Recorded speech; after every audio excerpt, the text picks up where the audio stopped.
Or as we renamed it after recording everything, the Parliament of Papas. And this one, I would love to hear some hot takes from you. Should AI be used in the creative process? We have Tyra in the chat here. She's got some very strong opinions. Tyra's got no Tyra. By the way, hello, Tyra. By the way, Tyra is the only person other than myself that has hosted my podcast. She was kind enough to be the host when my book came out. And so I was the guest and she was the host. And so hello, Tyra. She's one of the best. Okay. Boy, I can get a lot of trouble because creatives, it's super hot. This is one of those topics where, like, I kind of feel like if I shared my perspective long enough, at the end of it, everybody's mad at me, sort of on all sides. Short answer is no. Okay. Longer answer is I'm not trying to tell anybody their business. You know what I mean? Yeah. I am very much of that mindset of like, look, I'm not trying to tell anybody their business. I'm just kind of worried about me. I do not want to have it be and I will not allow AI to be part of my creative process. Now, here's the thing too. We have to be careful here because AI is in literally every, well, for one thing, AI is not AI. What we call AI is not AI. It's not sentient. It's not self-aware. It's not any of those things. AI is honestly, it is super impressive. It is a very powerful tool. But it is also marketing spin to call it AI. It's actually not really AI.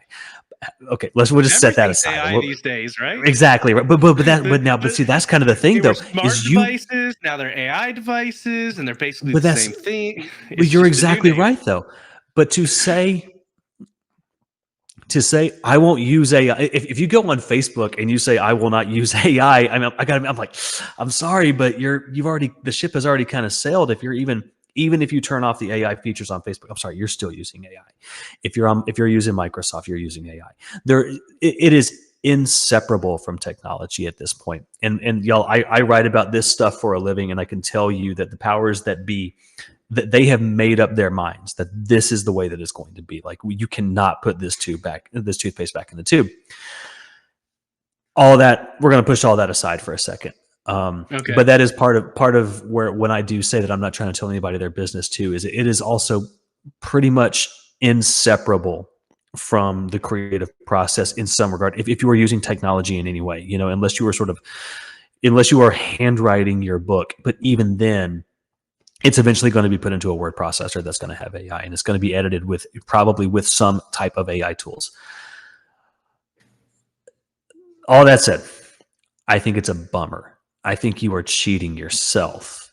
So much of what I see, the conversation around AI tends to be about the eventual goal seems to be kind of commercially competitive, that artists that use AI are going to essentially sell more of whatever it is that they're making and eventually make more money because of volume, I suppose, and ease. Yeah, because they can make it faster. And you know what? Maybe that's true. And the truth is, I actually don't think it is. And this is difficult for me to talk about without really getting really deep into kind of what I believe. But I kind of just believe that there are things intrinsically between humans that we can't fully explain that AI will not be able to replicate. But also, I think it's just a bummer if you do that to yourself, because there is nothing like the creative process. There is nothing like that magic of banging your head against a thing. And I've done this with music. I've done this with books. I've done this with a lot of things. But then you get up and you walk away, and then all of a sudden it hits you out of nowhere. You're like, that's the answer. That's the thing. Or, for me, I'll be, so I'm a Christian author. Like, I'll be in church or something, and I'll hear a thing, and I was like, that fits perfectly into my book. And it's this wonderful eureka moment, right? And of course, you don't have to believe in God to know what I'm talking about. You could call it could just be simply a subconscious thing when your mind keeps working. But those magical moments of the creative process, if you are robbing yourself of those, what is the point? If what you're worried about is just trying to make money, there's better ways to make money, especially using AI, than the creative process. So do I think that it should be part of the creative process? again, short answer, no. Long answer is like there's a super gray area because all the tools that we're all going to be using are going to have AI in them in some way or another. And it is super nuanced. And the truth is it's kind of not my place to judge somebody else. It's not. Now, look, now we can start talking about the legality of these tools and what constitutes fair use. That is a whole other podcast and one that I am frankly not qualified to talk about. But most of the people that are doing AI are not qualified. They're not. They're not. Simply because they're not. Well, they're violating so many copyrights. But the thing is, though, but they're coming out and they're saying things like, well, all this stuff was, yeah, it's copyrighted, but it was publicly available. And so what does that count as fair use or not?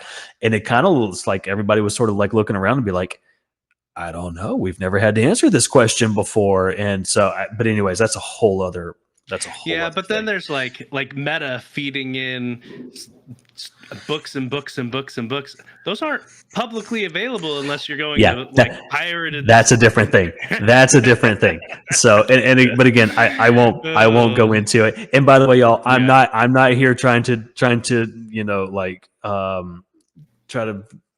defend the altruism of large corporations. I promise you. I promise you. That is not my position.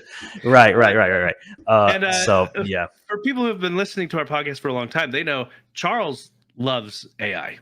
He absolutely loves it. And to be completely blunt, we've been for a long time working on a rebrand of our artwork for our show. Mm-hmm. And we're getting to the final stages of it, which means it'll probably be, sometime next unveil it. But what we did though throughout that process, while we were trying to just figure out what we wanted, we used AI to generate a bunch of images. Sure. And just during the brainstorming process. But then we went and we hired an actual artist to bring all of the different ideas to life. Tyra put in the chat. Charles would date AI. I would not be surprised. He's not here to defend himself. He's not here to defend himself. But even and I've said that the AI can be a powerful tool for brainstorming purposes in the creative process. But even then, you've got to be very, very, very careful. I personally have consumed way more than I ought to have of AI stories that are on Facebook. Okay. And I can always tell when it's AI, especially if there's little things that you're like, oh, that's exactly the same. And they get very formulaic, they get very predictable. And like one thing that gets to me every single time, someone's having a phone conversation and the AI story will be like, and I nodded even though they couldn't see me. Something to that and I'm like, every time. And the amount of times that it repeats the same thing but slightly different in these AI stories, you're like, oh, well, you just changed the story a little bit with your retelling because the AI starts to hallucinate a little bit. But you can also use it to do mundane tasks.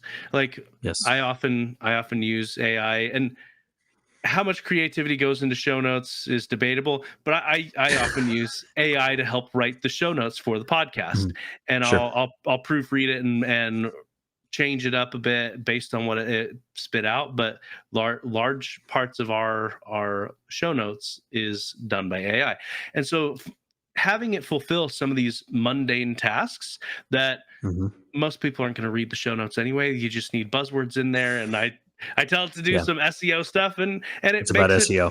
It makes it better than I would have made it as far as SEO goes. Sure. And but when you are going through a true creative process like writing a book, if you include AI at all, it should be, in my opinion, less than 0.1% of the overall effort. Sure. So that's my opinion. And again, I agree with that. And I'm always like, look, I'm not here to judge anybody else, but it just, I feel like, so I have 2 books now that have been published and they are on my shelf. And I feel like if I looked at those it felt like I had used like AI to actually write some of it. I don't know, like I would be less proud of it. Yeah. It would feel less me. Um, yeah. Yeah. See, Tyra is also an author. And she had, this is a great use in my opinion. She says, I had ChatGPT come up with a list of questions for me to dive further into one of my characters because I needed to start a conversation, but I didn't answer them in AI. Well, So she but see, used in what she's AI to generate questions for herself to dive deeper into her But character. see, and that's the thing, though, right? Because really, what she's talking about, though, is really just using it like a search engine. That's no different, really, than but then where do you draw the line? Of course, but to me, I'm like, well, no, that's just like Googling it 10 years ago, and you would have found a blog where somebody had a character sheet, right? Which I use character sheets all the time, Oh yeah. and that's essentially the same thing, Well, And it yeah. is what she's talking Using about it for there. mundane facts, I don't think it counts as part of the creative process, in my opinion. Like it is I technically, agree. but it's part of the process, but it's not part of the creative aspect of Right. it. Right. Like if I was going to write something, I'm like, okay, I want some rare mineral to be part of this book. Okay, hmm the chat GPT, give me a list of rare earth minerals and how rare they are, something like that, and it would just spit out Right. what are presumably facts. Whatever. Right. Presumably, yeah. Well, right, exactly. That's the other thing too, is you do have to check your sources. But that was always true. I mean, that was also Oh true yeah. before AI. Like, who knows, right? If any of this stuff was actually true, and just because there was a time when everybody thought that it's in a book, it has to be true, and they wouldn't put it in a book if it wasn't true. So, yeah, Oh yeah. man. So, yeah. But yeah, yes. So I think we're pretty much in agreement that if you include it, it shouldn't be part of the creative process. But it can be part of Yeah. the process. At least if you're a true creative. And I'm gonna go there. I'm gonna go. That might be a hot take, but I'm gonna go there. Yeah, I think, it's just, y'all, it's not worth it. Don't rob yourself of that. You just don't rob yourself of the beauty of the creative process.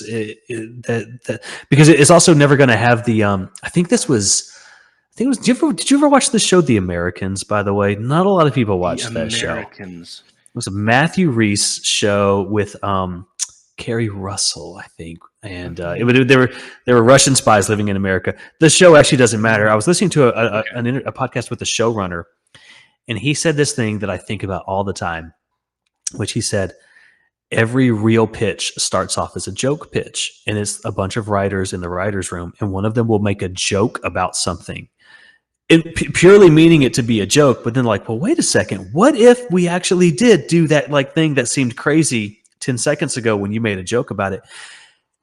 And then these things that will start off just as a silly, weird, off the wall idea will then often can turn into the best stories. AI is never going to do that. Or, okay, so I have I don't think this is sharing too much. I have a trilogy coming up. We have not announced the title yet, but when the publisher called me and we were like, hey, we're going to put out this trilogy, and we're kind of talking about it, and we were going through the names of the 3 books. This is breaking news, but I'm not going to say it. The name of the 3rd book, he said by accident. He's like, oh, wait, I didn't actually mean to say that. And I was like, wait, that's perfect. What is that? AI is never going to do that. It's not going to have those human things, those like perfectly imperfect moments, that then turn into these like sort of beautiful things. AI is never going to do that. So, which is honestly why, like, I often also just kind of want to tell people, like, y'all, let's just calm down just a little bit. We're going to be all right. Well, and I don't know if you've heard this story before, but an author took, and maybe you'll be able to figure this out. I'll explain it afterwards, or say what it is. But an author said ideas are cheap, and he believed it to such an extent that he challenged someone to give him a bad idea that he would write about. Was this Sanderson? No, but Sanderson. I've heard Sanderson. I've heard Sanderson say this too. Yeah. Okay. Yeah. And the idea was Pokemon crossed with the Roman Legion. Okay. Cool idea. And so the the author that wrote this, the book that was written is the Codex of Alera. I don't know if you're familiar with that at all. I haven't heard of this. I don't know this. Jim Butcher. Oh, okay. Then I should have pretended like I knew it then, because he's a big deal. See, Codex of Alara. Yeah. Oh, Alara. I always think of it as Alara. That's why. That's I'm just kidding. A-L-E-R-A. Okay. Yeah, and so it turned out to be a very good book series, because ideas are cheap, and you can get ideas through ChatGPT. But true creative skill is not cheap, and is not something that ChatGPT can actually replicate. This is a little bit of a tangent. So next week, I'm going to a writers conference in Grand Rapids, and there's always a ton of new writers there who are pitching to agents and editors and stuff. And as a published author now, and they'll come and they'll like, and I'll say, well, tell me what your idea is. And they'll be like, okay, but you have to promise me you're not going to steal it. And there is nothing that flags you more as like a new author than like being afraid that somebody's going to steal your idea, because and I get it. I was there too. You think that you've got this brilliant 1 in a million, 1 in a billion idea. And by the way, maybe you do. Everybody else here also thinks that they have a 1 in a million or 1 in a billion idea. But even if someone did steal your idea, anything that they did with it is going to be completely different than whatever you're doing with it, because it's about your voice as a writer. It's about your ability to craft a compelling plot. It's about all of these other things. And I agree. And the way I heard Sanderson say it was like, he's like, yeah, cool ideas are a dime a dozen. They're important. Cool ideas are you got to have a cool idea, but they're also a dime a dozen.